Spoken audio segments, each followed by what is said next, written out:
Le cri de la terre.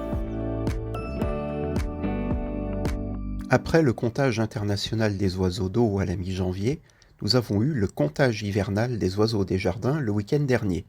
Ce comptage a fait l'objet d'une forte communication, dans la mesure où il s'agit d'une opération participative, bien sûr accessible à tous, en raison du type du milieu où se fait le comptage et de la relative simplicité d'identification des oiseaux communs près de nous. D'autant qu'en hiver, ils viennent à la mangeoire et qu'on les voit facilement en l'absence de feuillage. On pourrait être un peu surpris, c'est une question que l'on m'a posée, par ces comptages qui ont lieu au moment où les oiseaux sont très mobiles. La preuve, on peut en voir comme le pinson du Nord, qui ne niche carrément pas en France.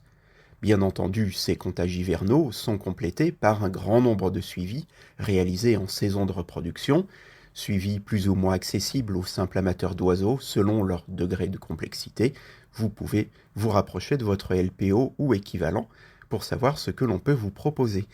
Mais l'hiver, c'est important de compter aussi, car la survie hivernale est un facteur décisif pour les espèces, bien entendu. Un hiver de rigueur normale verra la mort de près de la moitié des petits passereaux, les trois quarts pour les jeunes de l'année qui connaissent mal le territoire. Le problème, ce n'est pas tellement le froid, mais les ressources alimentaires.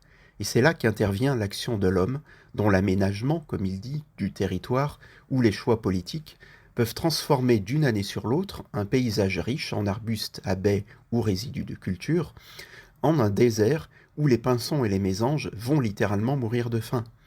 Les verdiers et les chardonnerets, par exemple, oiseaux des jardins assez communs, se sont mis à décliner rapidement suite à des changements de pratiques agricoles qui ne laissent plus tout l'hiver le sol nu plein de grains ratés par la moissonneuse. Quant aux oiseaux d'eau, le fait que les plans d'eau gèlent ou non sous l'effet du changement climatique va évidemment changer leur utilisation de l'espace à l'échelle européenne. D'où la nécessité du comptage international simultané du 17 janvier. En hiver, les oiseaux bougent constamment, c'est un fait. Comment? Vers où? Avec quelle chance de survie?